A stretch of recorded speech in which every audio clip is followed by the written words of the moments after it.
You're listening to Your Man on the Street with Wisdom's Daughter and James Mack on 92.7 WKRA FM, your station for information and inspiration.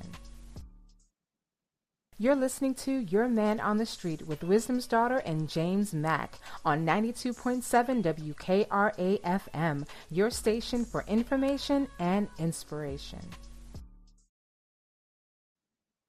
And good afternoon, happy Wednesday, and happy Juneteenth to all of you. I'm James Mack, your man on the street, uh, and greetings to our co-host, Wisdom's daughter. She is still on assignment. We miss you dearly, Wisdom, and we know that you will be back with us soon. Uh, what a great day today, and I know that everyone is. Uh, Hopefully you're doing wonderful on this great day, and to everyone that has given an opportunity for us to come into your homes, your uh, cars, your places of business, or wherever you may be. I am so grateful that you came and you decided to share part of your afternoon with us. Interesting show today. There are a lot of things that I like to share with you on today. We'd like to, first of all, just greet some of our wonderful listeners that are listening around the country. Hey, Lady BB in New York. We like to shout out to her, to Norma Rainey. That's a cousin of mine. Hey, cousin, up in Chicago. Brother Phil Tauber and Brother Bert Kennerson, two of my dear friends. Thank you for your love, your support. And to Tony Richardson in Calumet City, Illinois, one of my dear friends and also one of correspondents of our news correspondents. And we're grateful that she's checking us out on today on this wonderful afternoon that everyone has come together. As I said yesterday, this is summertime is coming, and for some of us, it has come pretty early. And with this hot weather, I've tried to advise everybody to, and I still advise you to continue to check on your relatives and these hot temperatures and this humidity is really something on people that have breathing conditions and those that have like asthma and different things like that. There was a story that was brought to my attention by one of our listeners and came into our newsroom. And like I said, don't play this cheap, this heat cheap. Uh, this heat will cause severe illnesses, and it also will cause even unalivement. It's really terrible to see how people are dehydrated and uh, fall ill to the heat. But this story, which shocks me and it just breaks my heart because it involves a child. And on yes, this story came into us about a Georgia Kroger worker who helped save the young child's life who was locked in a hot van.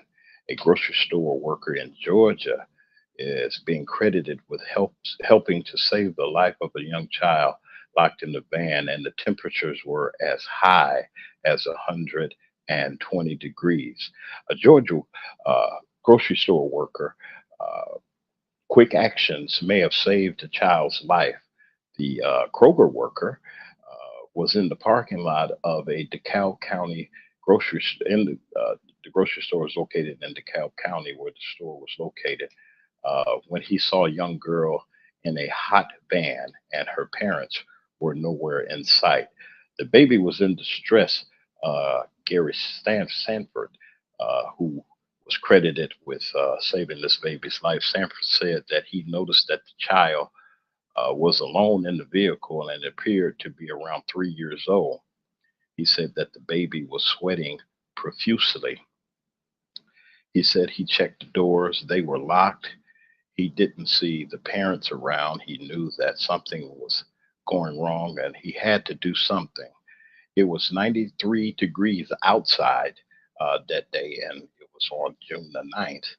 And about around 5:30 p.m. in the evening, as it is greatly hot around that time, and it hadn't even cooled down, and with the humidity, it was I could see it was dangerously hot. He said that they checked the temperature on the inside of the car, and it was 127 degrees, and that's when he put his hand in the window and told the little child, calm down. He calmed the little child down, and the baby just put her hands right in his, like she was just pleading with this man, please help me.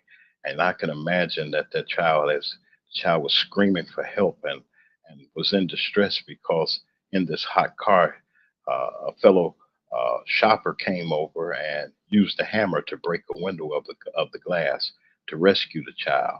Sanford says paramedics told him that if the child had remained inside of the van much longer, it might have turned not have turned out well.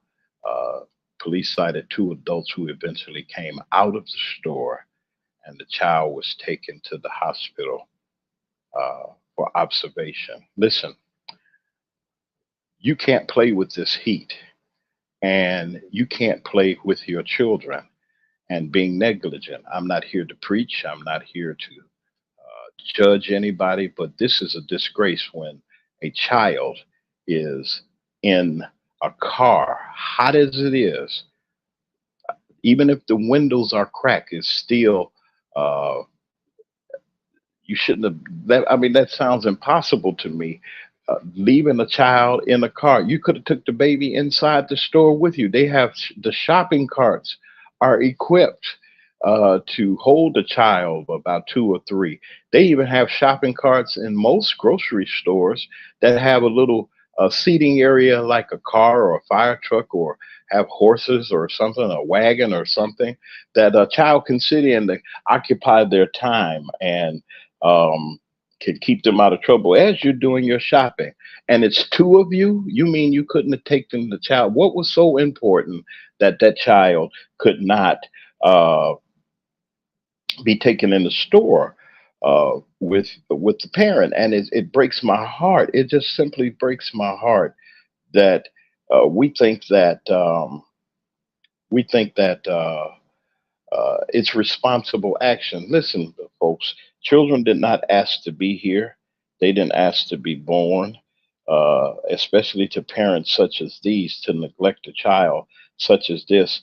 And I would not have just talked to the parents. Somebody would have had to face the music. I would have taken that child into custody. I don't know the exact extent that the authorities went to, but that's kind of devastating. And the situation could have turned out to be much worse if that child would have perished in the heat and in the suffocation. I mean, we can't even, some people won't even leave their animals. I've seen people take their animals, tie them to a pole or something when they're going into a store. You know that you're going to shop, and you know that you're going to get out of the car, and you know that you have things that you want to do. Don't neglect the child just because you want to go shopping. I had read another story a while back before we started our broadcasting about a lady that went into the casino and left her child in the car, rolled up. It was fall, but still in all, air was not circulating and the windows were up. And when the concern of the people were concerned, and they made announcements inside of the facility, and they tried to find out where the parents were. And then when the police came and actually had to break the window and open up the car to get the child out, here comes the mother. I was in 15 minutes. They say, ma'am, we've been here for almost a half an hour. You couldn't have been in there no 15 minutes. How long were you in there? And they went and they checked the cameras and they found her at a slot machine. Listen, a child should not have to suffer because we have vices. A child should not have to suffer, or any human being, or older person, or anyone shouldn't be unattended and just left in a car in heat like this at 127 degrees inside. Can you imagine how that little child felt? I imagine that I couldn't imagine. I mean, it's hot outside. Imagine being cooped up somewhere you can't get out, barely got air. What do you think about that? What do you think should have happened to the parents? There's a chat there. Y'all talk about it because the child is our responsibility, and the child should not be under those subjections and up under that, um, up under circumstances like that. 127 degrees, that's ridiculous, and that's sad that that child had to go through. But I'm grateful for Gary Sanford, the worker that worked at the Kroger, and he observed enough and nosy enough. Sometimes you got to be nosy about about situations or the other situation that means something, and not be nosy about others. And he was observant enough to go and to try to calm the child down and try to do all that he could to rescue. And somebody came along with a hammer and busted the windows, and I'm glad that they did. You should have busted all of them. I don't advocate any criminal activity. Don't get me wrong, but it would have been some air flowing. Then, if it was me, I would have made sure that air was flowing. It's sad. In so many instances, we hear about these horrible situations all over our country, and we hear about children being left unattended at home, and fires break out, or somebody gets hurt, or somebody uh, kid is unattended, and they go up under the cabinet and find cleaning products, and next thing you know, you have a fatality. And no child, no human being, no person should be treated like that. And if you don't treat your animals, there's some people that treat their animals, and I'm not against anybody that have pets. They treat their pets with royalty, and they wouldn't leave their pets in the car. God forbid you leave a kid in the car, and it's two of you. You mean that you're doing that much shopping, shopping, and whatever you were doing up in the store, it took two of you all, and you just said, forget about it. We'd leave the baby here. We'll crack the window or something like that. That's just really inhumane. It is wrong. It is criminal, and they should face justice. That's when you face justice. There's no excuse. Nobody had an excuse. Nobody should even give an excuse about something like that. And you think about this, Chad. Those of you that are listening in, and those of you that are on our live chat, you think about this. What if that was your child, or somebody had your child, or was responsible, the babysitter, or somebody that was a cousin, anybody, a relative, friend, anybody, and they left your baby in the car, hot as it is, and the next phone call that you get is a phone call that you don't want. And that situation, I know none of us would like that. And I just caution, and I just reach out to everyone, and I'm asking you, please, please, please, please consider those little ones. And we should give that man the key to the city and give him a raise, or spotlight him. I wish we could find him. I don't know. We're going to do some research in our news department to see if we can just get a word from that young man, to see and get his reaction about things. And hey, Gary, if you're listening, or a friend of yours that just so happens to be listening on the air, or wherever you are, wherever this is being heard, our broadcast is being heard, Gary Stanford, you're one of my heroes, and I commend you on that. Wow, that's almost bring tears to your eyes to even think about something like that. Also, today I got from the news wires, one of y'all favorite entertainers, has gotten caught up into some legal trouble. Justin Timberlake has been charged with drunk driving. My, they won't learn. Justin Timberlake was charged with drunk driving at Sag Harbor, New York. The 43-year-old singer and actor told the police he had one martini after an officer saw him go through a stop sign and uh, weaved in the lane. He was going back and forth in the lane. One martini, one martini. I'm scared of that martini. Justin Timberlake was once a preeminent pop singer, but shortly after midnight on Tuesday, a Sag Harbor police officer noticed a gray 2025 BMW weaving out of a lane and going through a stop sign. The officer pulled over the car. When he approached the vehicle on Madison Street, a residential street of the village, dotted with modern mansions and 18th century cottages, the singer and actor Justin Timberlake was behind the wheel. Mr. Timberlake, 43, had bloodshot and glassy eyes and a strong odor of alcohol on his breath and was unsteady on his feet, according to the arrest report that was filed by the village justice court on Tuesday. When the officer ordered Mr. Timberlake to go through a series of field sobriety tests, such as walking a straight line on one leg, the singer performed poorly. I imagine he did.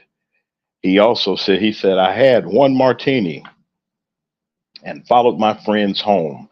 And Mr. Timberlake told the officer, according to the report, he told him, I'm going to my friend's house. And I was just following him. I only had one martini. And Mr. Timberlake, who was scheduled to perform at Madison Square Garden, is scheduled to appear there at Madison Square Garden on June the 25th and June the 26th, was arrested and charged with driving while intoxicated.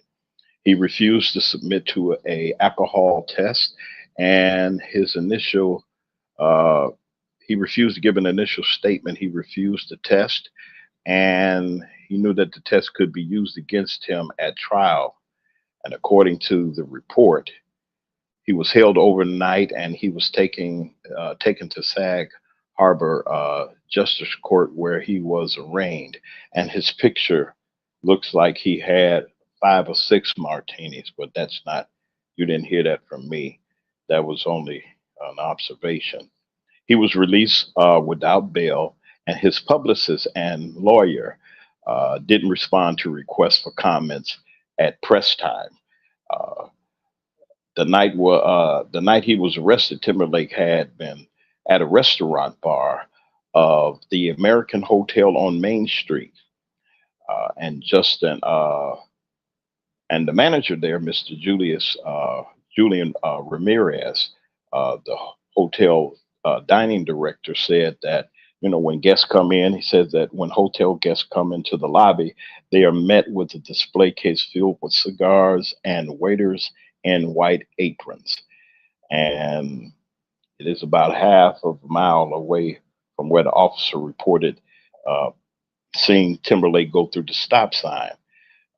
He's promoting this thing. He says that the kitchen was closed at 10 p.m., but the bar would sometimes stay open after hours if there was a crowd. Sag Harbor is part of the Hamptons, the landscape of mansions and lavish oceanfront retreats about 100 miles away from New York City. So he was out there in high cotton with the rich and the famous, and he decided to take a drink.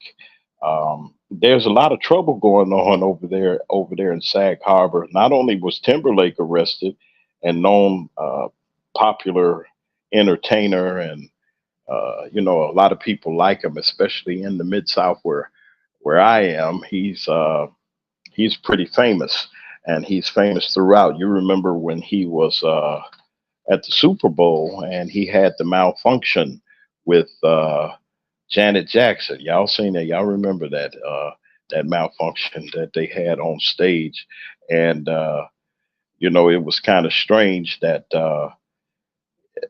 they had a little argument between them, and Miss Jackson stated to him that she bore no criticism. She said he's still my friend, and she tried to tell him, "Say, be quiet about that. Don't tell everybody what happened." Well, we saw it on live TV. There was no there was no delay in the broadcast, and when it did happen, she quickly concealed and covered herself. And it was an embarrassing situation for her. I hope he wasn't drinking martinis then. But Mr. Timberlake, who's now married to actress uh, Jessica Biel, has. conceded that he should have took more responsibility for what happened. And a number of golfers and a number of celebrities that went up there to Sag Harbor, and apparently it's an exclusive area because back in 2018, Brian France, a former uh, chief executive of NASCAR, was arrested. He was intoxicated, and Jason Kidd, the point guard for the New York Knicks, he was up there in Southampton uh, and hit a light pole up there. So I guess he had one martinis. Y'all got to watch the martinis up there in Sag Harbor. Be careful about what you're drinking. But let me ask y'all this in the chat. Uh, Now here I am. I'm rich, okay, and I'm well to do, and um, I feel that hey, I'm going to have a cocktail and be with my friends and talking to everybody and so forth and so on. And yeah, I mean, wouldn't you believe that they should have hired somebody to drive them? If you knew you were going to get intoxicated, and you knew you can, and you know how much you can go, and you know if it gets good to you, that you want to. You might want to take one or two or three or whatever the case may be in some senses, but everything in moderation. You should do everything in moderation, no matter. And when you think that they, with all of these money and all these people that was supposed to be, first of all, what would you driving by yourself anyway? Okay, you're a celebrity, you're known, people know who you are, and you following your friend home. Your friend should have got in the car and drove you home. And is I mean, they let him go without bail, and they knew who he was, and all these things. I mean, eyes bloodshot red as a street light, and glassy, and he couldn't see. Lift up your foot, Mr. Timberlake. He couldn't lift up his foot. He said,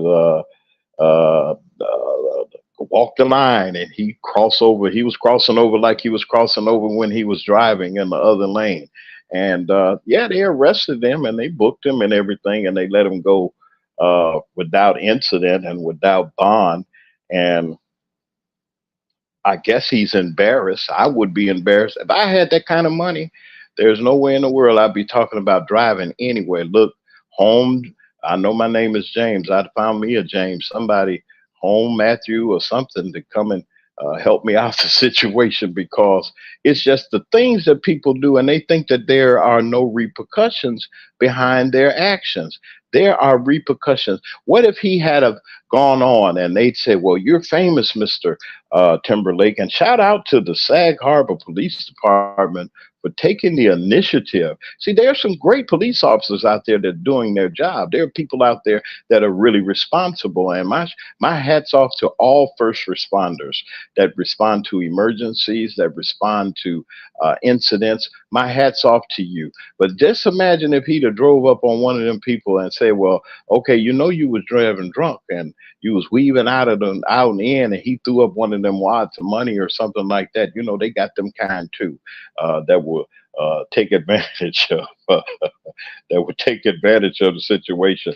I know some people that would, not that I'm associated with it, but we all know somebody in our lives that would have accepted some kind of gratuity for letting him go, but they did not let him go. Drunk driving is a serious, serious offense, and Mothers Against Drunk Driving, who I know one of the founding members of that organization, and the sadness in their eyes and the seriousness of the situation. And as a volunteer firefighter, which I am, and I was a past firefighting chief, I've rolled up on many accidents and many instances where you saw people with alcohol bottles inside the cars, and we had to use the jaws of life to get them out. Some we were able to help them to recover and to save them, but it's nothing like removing people from a vehicle that have expired. And one of the horrific things that I saw, and we talking about children earlier, and when we began, it's nothing. It horrifies me, and it makes me mad, because when you ride up to an incident and there's a child in the back seat, and that child did not make it because that person that was supposed to have been responsible for them were intoxicated. Please, people, don't drive drunk. Know your limit. Know what you can and cannot do. Don't drive intoxicated or induced by anything. A car can be a weapon. A car can be a weapon of destruction. You hit something, you hit someone, you not only change your life, but the lives of those people that are injured, innocent people coming from work, coming from church, or coming from their ball game, or coming from a school recital, and you have to deal with that situation. My shouts out to these great people, and I'm just so glad that that situation can be resolved. Well, Justin, don't drink no more than martini. I don't want a martini to get me like that. I mean, if one did it to you, boy, if you had more than one, he really have been loop de loop. But we ain't trying to talk about you, brother. But you represent people, and you say that, and people buy your records, and they spend money going. They're gonna be spending money in June going to this concert. Not giving them any kind of free advertisement, but they're going to be at the concert. So how do you feel? How you going to feel when you sit up there? Now this is just DUI. Imagine if somebody would have gotten injured or hurt. How would you feel? I don't want to know that feeling, but I'm pretty sure that he would have felt kind of rough. Hey, we're going to take a station break right quick and do a station ID, and I'll be right back.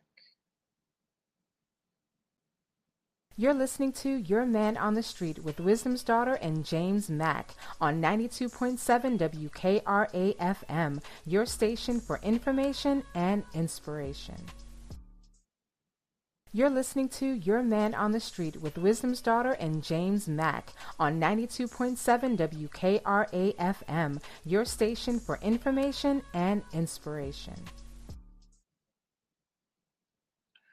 And we're back. Interesting enough, I want to remind you all that you can support our show and you can support your business at the same time. Do you need a commercial? Do you need a production of a commercial? Do you need to reach uh, more people and get more traffic into your business? Wouldn't you like to have someone come out and maybe just uh, sit out and bring the traffic in, as they say? Well, listen. Here at this wonderful radio station that we're at, WKRA 92.7 FM, we have comparable rates. We have a package for everyone. You can then also enjoy the benefits of knowing that your advertisement will reach the demographic that you're looking for. So look up WKRA in your search engine. Just put WKRA, and if you put it into Google, it'll come right up, 92.7 FM. Go to the prompts on our website where it says advertisement. Check it out and see what you like. And if you like something, we would graciously take care of you. And Reagan Autry over there in our office, our president and CEO, and her staff are waiting for you to put something together. If you like the Man on the Show program, we're asking that you support us on YouTube. Go to our YouTube channel, James Mack, Your Man on the Street. On YouTube, and Wisdom's Daughter. We're not going to forget you, Wisdom. Hello, Wisdom. I got a shout out for you, and I got your message. Wisdom is busy doing on assignment, doing what she does, and she will be back with us soon. WKRA is a wonderful station with wonderful people and people that will support your business. Give us a try. We would be glad to be there for you. Also, this is Juneteenth. We're going to be talking a little bit about Juneteenth and really getting into the crux of it and seeing what it is all about. This is a great time and a great celebration, and we're glad to be able to be a part of it. And I'd like to say hello to everyone that's in our live chat. I see you all. Great to have you here with us, and all of you from all parts of the country. You've shouted out to us, and if I didn't get to you, I'm going to get to you as soon as I can. But listen, just stay on this dial and listen to WKRA and to listen to us on the YouTube channel. And we're here every day, Monday through Friday, starting at the 1 o'clock hour. And as we adjust and get our as we get our station situated and our show situated for the coming growth that we're going to have. Yes, I did say growth because you got to have a vision. You got to have a vision. And our leader, our wonderful president and CEO of WKRA is working feverishly to bring you better content, better programming. Check our programming out. Check some of our other personalities out. Great music, and also we just want to be a standard of great entertainment for you, and to give you information and inspiration. Again, thank you for your support, and hello to everyone that's in the chat. I got something that I want to talk about, and today is a national holiday in the United States. It has been declared uh, Juneteenth Day. And let me be honest, I had to really focus in on it because I wasn't really aware of what Juneteenth really meant. I heard about it, I heard many things about it, and I just didn't really understand um, at that time what Juneteenth meant. And to all of you that are off work and all of you that are listening in, you got your day off. I'm so glad that you're spending it with us. But I wanted to delve into Juneteenth and see what it really meant and what people really are saying about it, and where and what was the origin of this holiday, because they call it a holiday and a celebration celebrating around the struggle for freedom. And as a man of color, I wanted to know my history. I wanted to know where I came from and what my ancestors before me had to endure in this country. No, I'm not uh, badgering anybody or anything. That's another subject about uh, of that. But I wanted to focus in on this. They said that Juneteenth, dating back to 1865, Juneteenth commemorates the day when 250,000 slaves in the state of Texas, which became the last bastion for slavery, and it was the final days of the Civil War when they declared the slaves to be free by the United States Army. Juneteenth has become the most well-known celebrated celebration for the ending of slavery in the United States, and viewed by some Americans as a second Independence Day. But the history of this important celebration is complex and often misunderstood. Juneteenth isn't a straightforward story of emancipation, nor does it necessarily improve or improved the condition for many African Americans. The next day, or even the next decade, it hadn't changed. According to Erwin Stewart Malden, he's a fellow at uh, John Hope Franklin's professor of Southern History at the University of Southern Florida at St. Petersburg, and he's an expert on the Civil War and Reconstruction. He states Juneteenth is neither the beginning nor the end of something, Malden said. The end of the Civil War and the ending of slavery did not happen overnight and was a lot more like a jagged edge than a clean cut. Dating back to 1865, the holiday commemorates the day when 250,000 slaves in the state of Texas were declared free by the United States Army during the Civil War. And and soon after, as the following year, local festivities were organized in African American communities to celebrate and remember the sacrifice of that day, June 19th. The celebration continues year after year. Now, in the 20th century, as African Americans from Texas and neighboring states spread throughout the country, so too did Juneteenth, the celebrations. And in 1980, Texas became the first to make it a state holiday. Shortly thereafter, states followed suit along with organizations, businesses across the nation were hosting events and educational opportunities dedicated to the commemoration and the significance of this day. In 2021, the day became an official holiday. Some slaves in Confederate states were technically freed as early as January 1st, 1863. The date is when the Emancipation Proclamation was signed by President Abraham Lincoln and went into effect. The proclamation was only good as the Union Army's enforcement of it, and it did not pertain to slaves in Union border states of Delaware, Kentucky, Maryland, and Missouri, meaning that slavery ended in a region when the Army occupied that territory. Even after General Robert E. Lee, commander of the Confederate Army, surrendered at the on approximate date of April 9th, 1865, and an event generally regarded as the end of the Civil War. Battles and skirmishes and slavery continued. The last Confederate holdouts moved further away from the approaching Union Army as possible, ending up in Texas.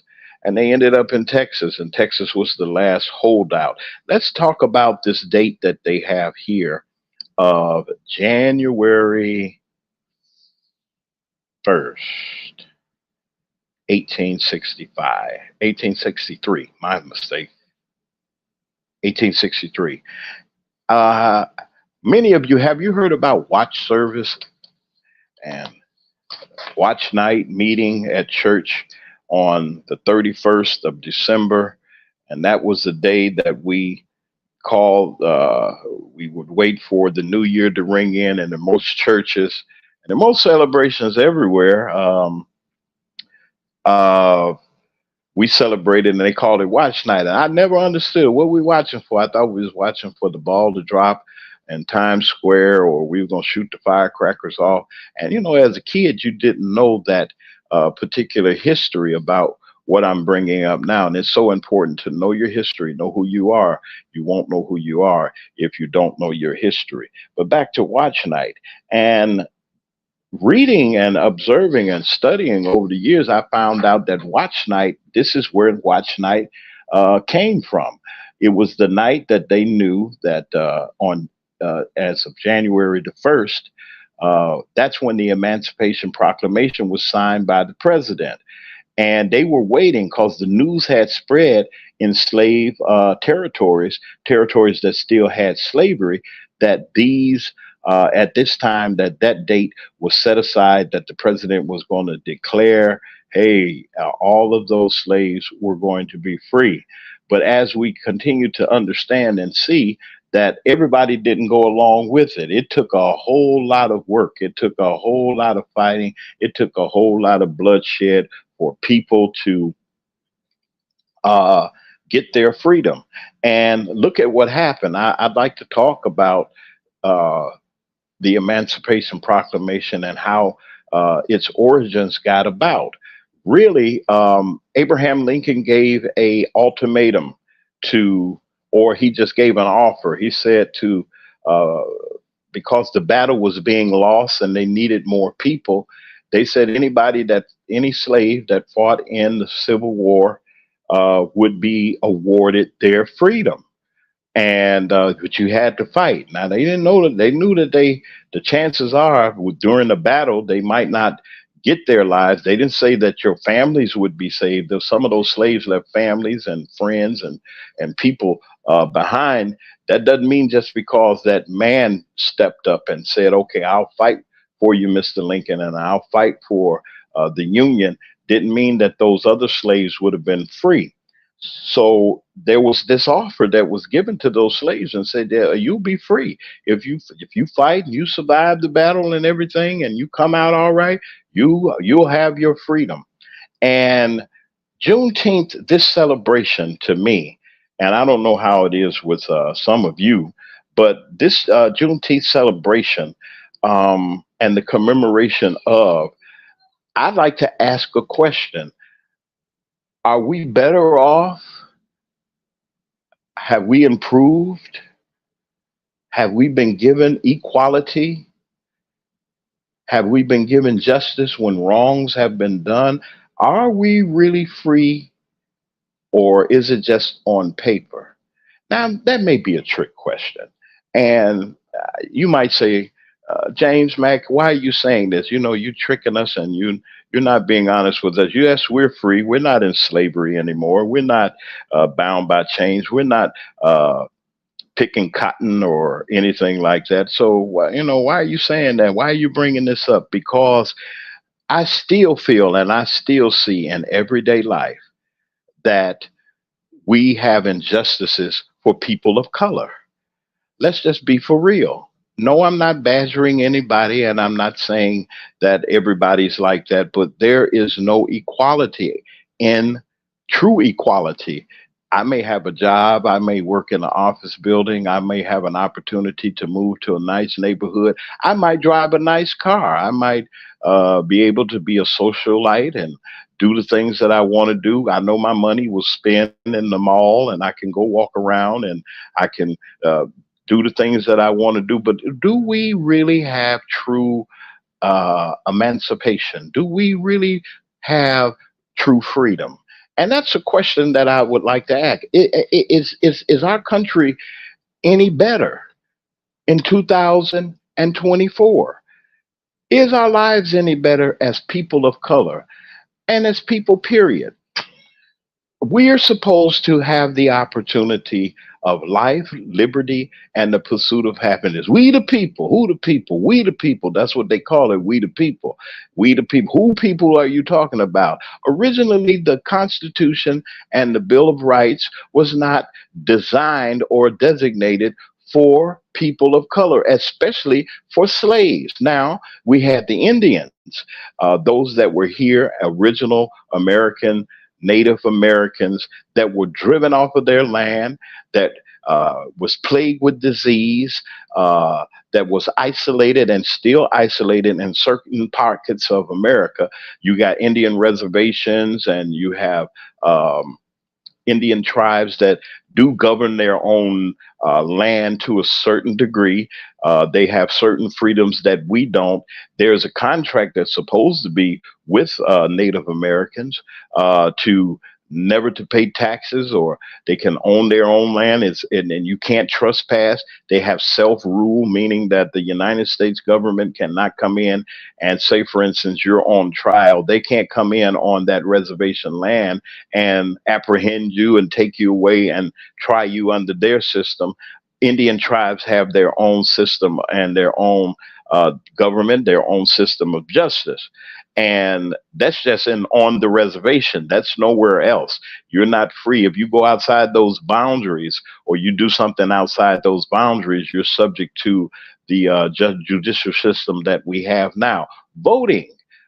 They can vote. They can vote nationally, and they can vote for representatives of their local tribes and communities.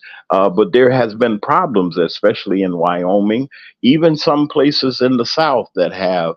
I know that there's some Indian tribes in Mississippi, and there's some in also in Alabama that I know of. I know that there probably are several more, but they have freedoms. They run casinos. They get their own revenue.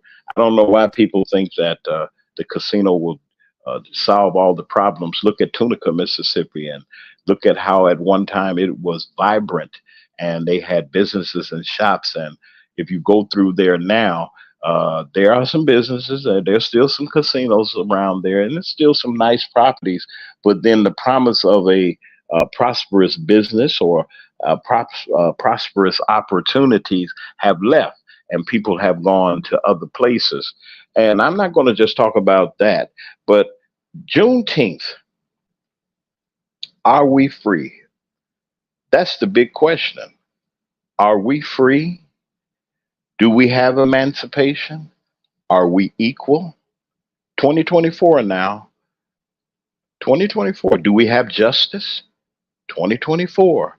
Are we treated fairly and given every opportunity as every American should in 2024? Are we just celebrating the day off and having uh, festivals and dressing our dashikis and our African wares? I'm not knocking you. You do what you do. But is that freedom? Is that freedom that uh, we walk into a bank and we're discriminated against, or we're redlined with insurance? Companies redline our areas, or and there's still some places in this country that people of color cannot move to. Are we really free? Are we really whole? Are we treated as equals?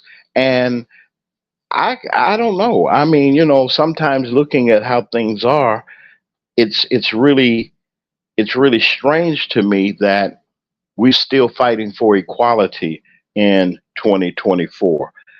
There's some more here. It says that when Lee surrendered approximate, it wasn't over. Major military campaigns still went on uh, throughout and went through June, and people were continuing to fight for years. And depending on how long the isolation and the enslavement was, the U.S. Army or the networks of information and informants and information or places that they could not escape from, they were still in bondage and didn't end until 1865, roughly. And from there, the story becomes more complicated. Now, now that they're free, those former slaves that were the former enslaved had no money. They had no property. They couldn't go anywhere. They couldn't go to their cousins or their relatives because everybody was in the same boat. And it says the best solution for many of them, as the former enslaved people were they were hired and working for former slave owners and fighting to ensure that they did not get paid in an amount that they were hired. They were hired laborers. Sharecropping. Some of us know about what sharecropping. They used to have sharecropping, and I would hear about the plantations, and our plantation was this plantation and that plantation. It was like neighborhoods where people would live, but people didn't have anything. Plantation owners didn't want to pay their former slaves at all. They didn't want to give them nothing. They still wanted to keep them, but they knew that they had to give them something. And former Confederate states were more or less they were more or less broke after the war because they gave all of their resources to the war effort to pay out money for soldiers and for ammunition and so forth. Though slavery ended, and it ended, the conditions for many of the enslaved uh, were still intact, and eventually uh, the standard and the employers that were employing the laborers and everybody saw just money. They saw the economy, and they developed a system of sharecropping was nothing but slavery uh, 2.0. Put it that way. We can't whip you, not in the open. We can't discriminate against you. We're going to keep you from voting. We'll keep you from the water fountains. We'll keep you from going to the movies. We'll keep you from going to the restaurants. You cannot sit with people that are not black. You could not sit with people that was of another white, of another persuasion. There was Jim Crow, especially deep in the South. The South did not truly let go of Jim Crow until the Civil Rights Movement and the Civil Rights Bill and the Voting Rights Bill gave us the right to the ballot, and also giving us the right. The Civil Rights Bill gave us a right to ride on the bus, not just on the back. Gave us accommodate. We could go to hotels, the Fair Accommodations Act, and these things that were implemented to even the playing field. But one question I'd like to ask, and it haunts me, and it disturbs me: are we where we should be in the United States of America? And we're going to talk a little bit more about that. We're going to take a quick station break, and I'll be right back after this. God help us. We got a lot to talk about in this little time that we have. You're listening to Your Man on the Street with Wisdom's Daughter and James Mack on 92.7 WKRA FM, your station for information and inspiration. You're listening to Your Man on the Street with Wisdom's Daughter and James Mack on 92.7 WKRA FM, your station for information and inspiration. You're listening. I told people not to get mad, and I got a couple of messages from some people that are of another persuasion, some of my people that I do know. And the person said to me, says, in a text, I don't even want to read it all. You got a holiday, you got Black History Month and February, and you got Dr. King's holiday, and you got this and that, and we don't have anything. You mean to tell me they gave us the shortest month to celebrate Black history, February, and day short, and then they say, well, you got Dr. King's birthday and such and such and such and so. It took a man to die at the Lorraine Hotel. They gathered there today, commemorating Juneteenth. If the man had to lose his life for us to get a day off of work or to celebrate the achievements of that person, they say we got Juneteenth now. What you hollering about? How and that's the problem that I have with people. How are you going to just say, oh, I'm giving you this and I'm giving you that? You didn't give us anything. You really didn't give us equality. Make the playing field even. When I go in and apply for a job, don't discriminate against me because of my age, my color, or what I believe, or who I love. You know, uh, don't degrade me, and we have this problem of inequality. Juneteenth, we're celebrating it. We're celebrating it to the max. People are doing things and enjoying themselves. And I'm not against us and people getting together and having a good time or anything, but we have to think, really, really think. What is the meaning behind it? Yes, I'm glad that it is finally recognized. They won't, and in some school districts, and it disappoints me, African American Black history is not taught in some school districts. Books that were written by wonderful authors, Alex Haley and different authors that have written about our history. They're trying to take those books out of the libraries, and they're trying to infuse in us. They're saying, well, we don't want our children to read about true history. Slavery is history. It's American history. It may not be good history, but it's history. The enslavement of a people taken away from their homeland, separated from their language, their people, even their belief. And they brought us here to till the soil and pick the cotton and to build the roads and to wait on tables and to scrub the toilets and to make the beds and to give them a good time. Oh, we got to look at it for what it's worth. Juneteenth, we're celebrating it now. We got our dashikis on and we got our headdresses on, and the sisters and everybody's looking good with them. Yes, I'm dressed up. I'd rather have equality than to be dressed up. I'd rather have equality. I would. I'm sure you would like to have equality also. If I like the equal playing field. You really want to treat me like an American?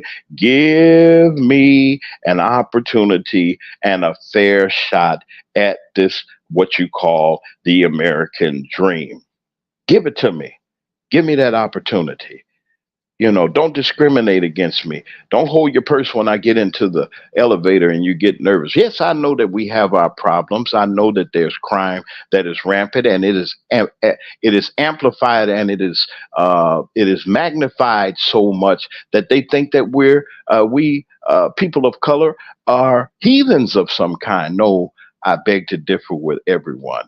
I beg to differ with those people that say pull yourself by your own bootstraps, get you a job. First of all, I need some boots. I can't get boosts. There's no equality. They wouldn't let us shop in the stores. We couldn't go in the store. We had to go in the back door. People had to go in the back door. My mother used to tell me stories that she said. She said, James, she said we would go into town, and there was those small towns and everything on after they have worked all week and kept them out of school most of the school year. When it was harvest time, everybody went to the field. There was no school. That's not equality. We got y'all. Some of you all have sons and daughters. Could you imagine us going through what we're going through right then? We're going through some of the same things now. There's some self-inflicting things that are going on, but the root cause of most of the problems that are in the communities that we live in were inflicted upon us because of inequality, the lack of giving us a fair shake, economics, not giving us the opportunity to participate in what they call the American dream. No, I'm not knocking America. I'm here. I live here. I wouldn't want to live nowhere else. I just want to live right here. And because I think, and I know this is probably another show we ought to talk about this on another show, but give us some reparations too. Give us something on what we did. We built, and I mean, we worked and worked hard. Give me my overtime, triple overtime, back pay, and everything else. Give me a piece of this land. I worked it. My family worked it. My ancestors worked it. That's a bad thing. You work the land, you make the profits for the rich people, and then they degrade you.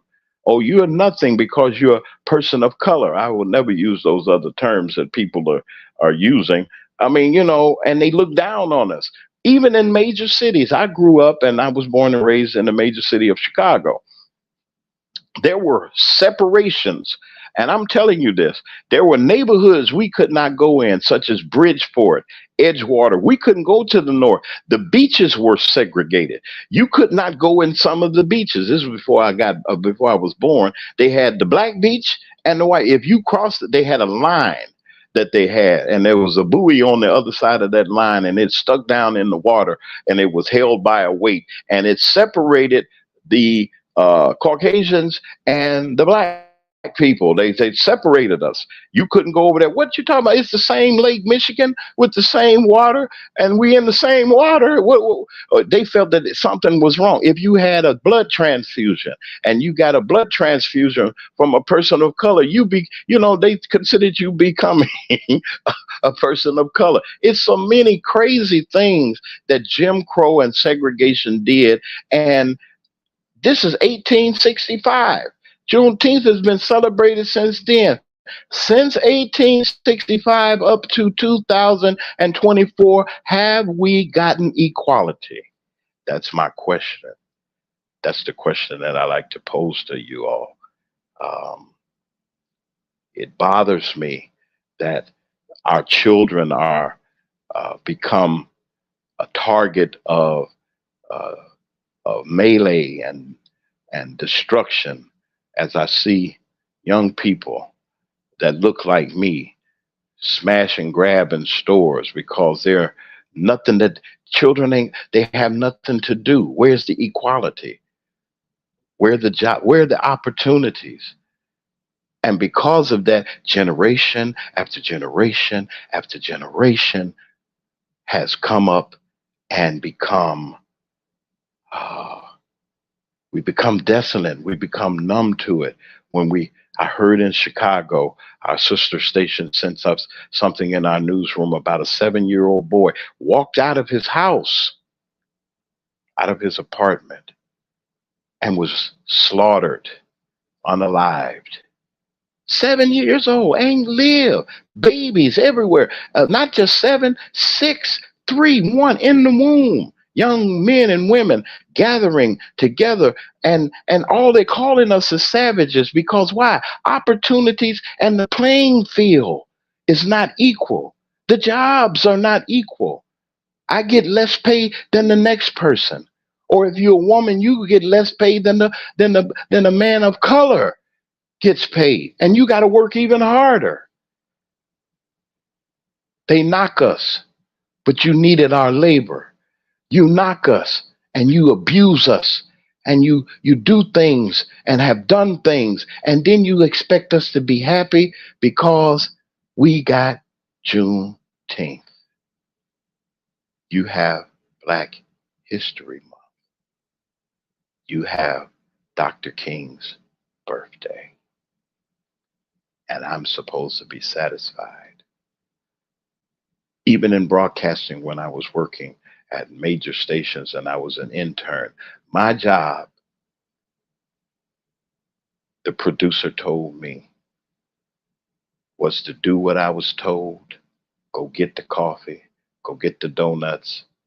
There was other things they wanted me to get, but I was too scared of jail to do. And that's all you do. Never mind about learning about the newsroom. Never mind about learning how to work controls. Never mind worrying about being a writer. You're not going to get that job nowhere. You got the wrong color. Juneteenth, this is 2024.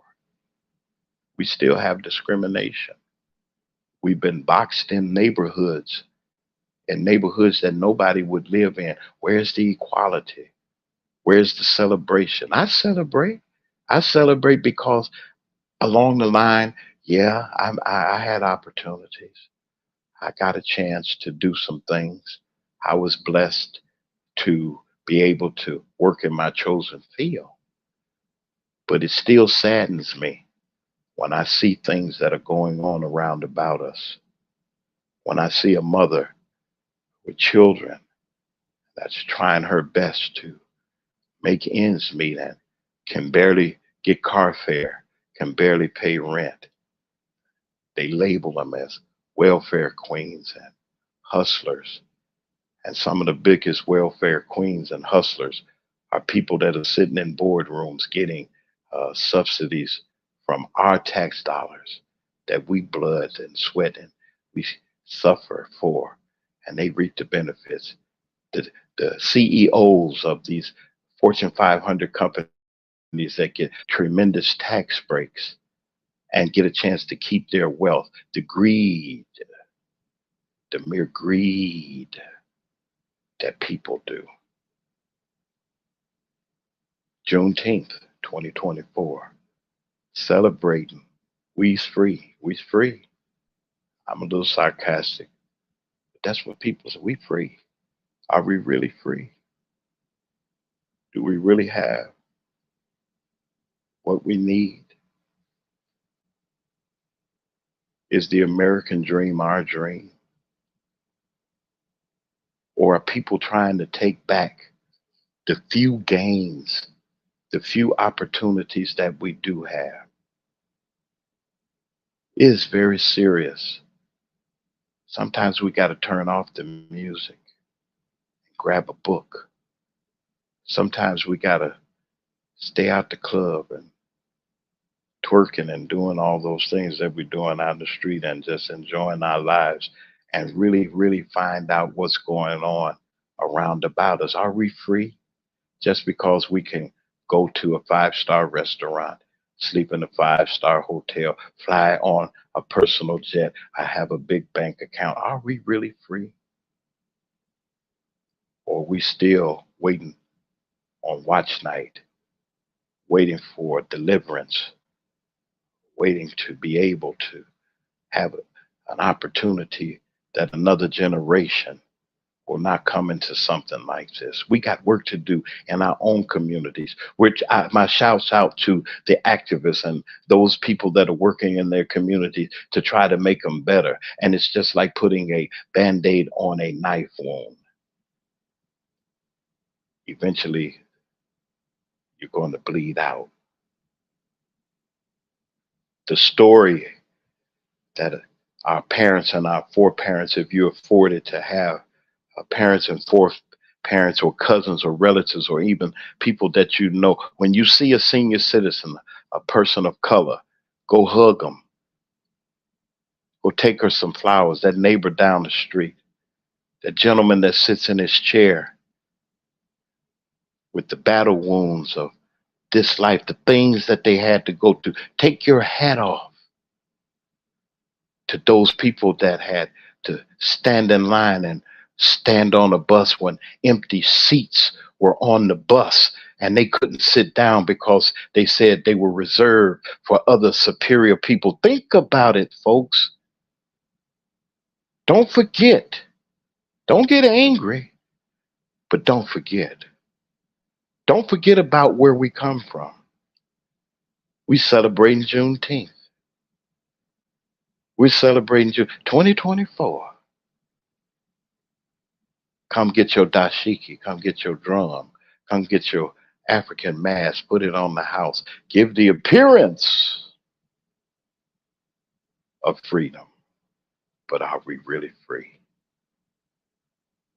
I'm going to come back with some final thoughts. I want you to put in the chat what you like to express. Think about it. Think about it.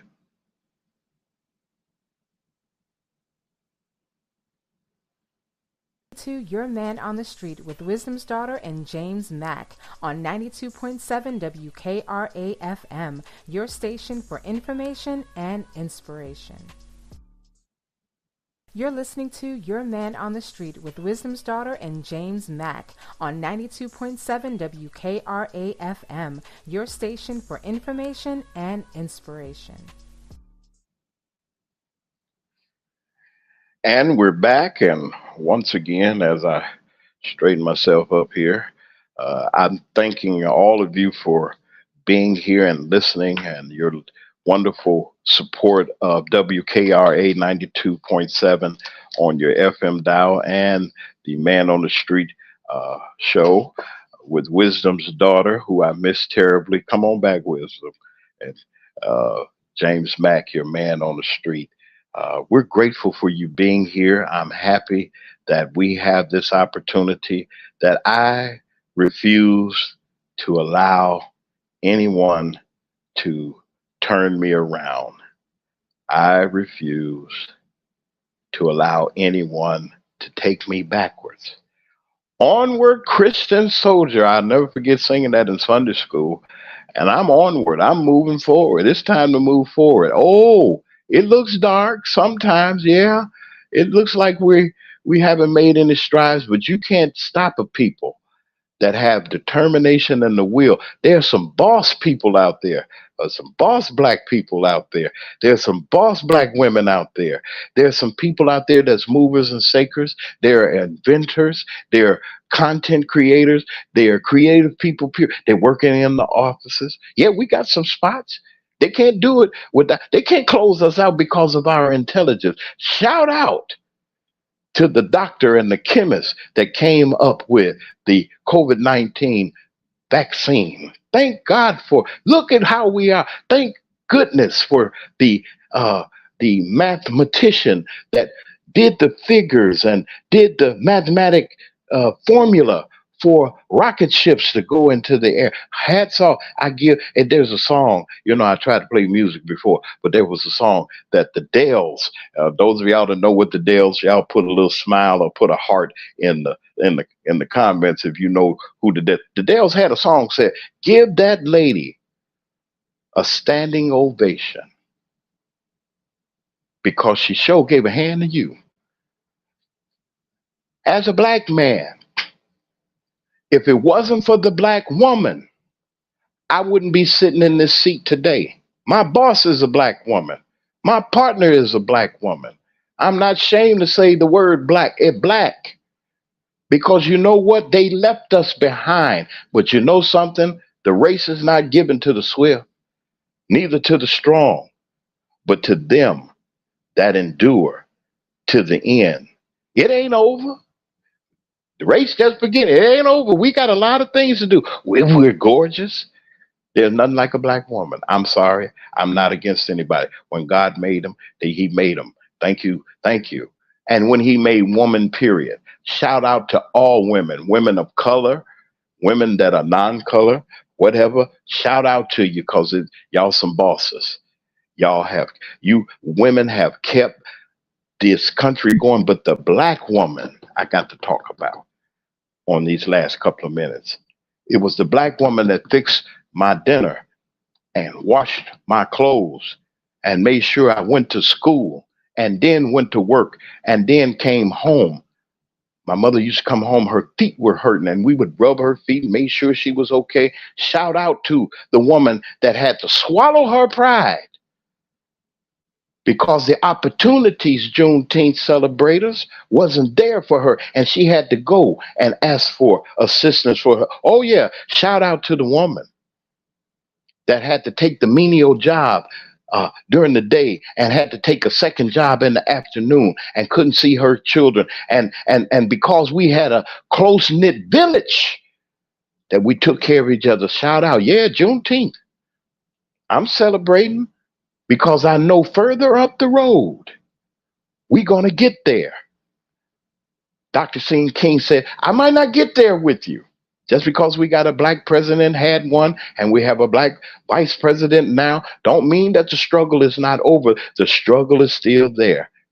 Are we to get upset, angry, cause melee? No, we ain't supposed to do all that. I'm not tearing up my stuff and rioting and all that, those other things. I'm not doing those things. No, that's crazy.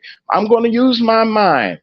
I'm going to use this voice. I'm going to use the platform that I'm afforded to bring some kind of awareness. And people are saying to me right now, saying, hey, man, why are you hopping on that? We want to hear some music. We want to do this. You better think. Rich Franklin told you, better think. And it was a situation she was going through with a person. But I go and tell you, you better think, you better read, you better observe, you better see what's going on. Let's make it better. Let's truly make Juneteenth a celebration in the future because the playing field is even and we have the same opportunities as other people have. I didn't mean to just draw on it, but I did mean every word that I said. Take the power within inside of yourself and the opportunities that you have. Help a young person along the way that needs some guidance. Yeah, you might not get everybody. Everybody may not agree. Everybody might not agree with what I say. I'm not asking anybody to agree, but I'm asking you to think. Freedom, have we gotten it? Are we still at the watch meeting waiting for an opportunity to come knocking at our door? Are we waiting for somebody to hand us something? Of course not. Of course not. Of course not. Oh no, I won't turn back. I'm not going to turn back. Let's move forward. We have more opportunities than we ever had in our lives, and we better take advantage of them. We better support each other. You got a business, you got a service, and you hear the Mac on the radio, and you know that we're here, let me promote your business. Give us an opportunity to do your commercial and to do your advertising for you. We gotta build up. We gotta be like they said, what did they say? Black Wall Street over there in Oklahoma. They had everything. Doctors' offices, dentists, shopping centers, tailors, everything. Somebody got mad. They got upset. They say they doing too good. They were slaves. Now they on top of the world. They call themselves CEOs. They selling insurance. They're delivering babies. They're building houses. They're architects. They're technicians. Owners of business. We got to stop this. Not anymore. Not as a rebel.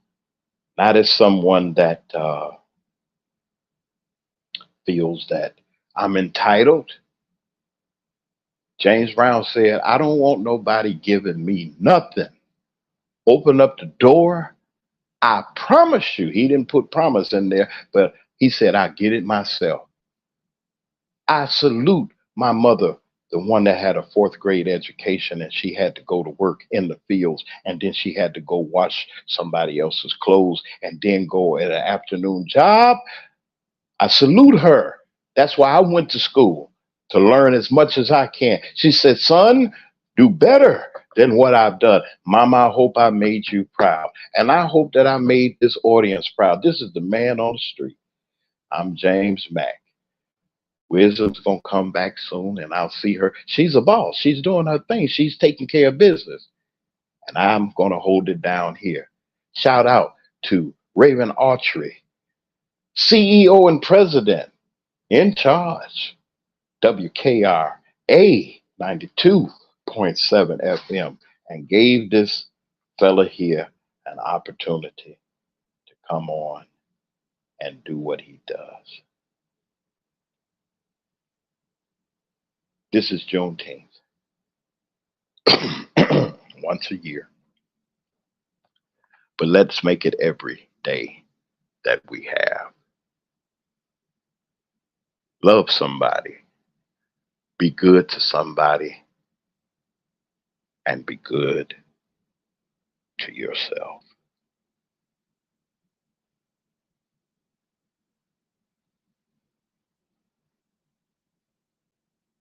You're listening to Your Man on the Street with Wisdom's Daughter and James Mack on 92.7 WKRA FM, your station for information and inspiration. You're listening to Your Man on the Street with Wisdom's Daughter and James Mack on 92.7 WKRA FM, your station for information and inspiration. You're listening to Your Man on the Street with Wisdom's Daughter and James Mack on 92.7 WKRA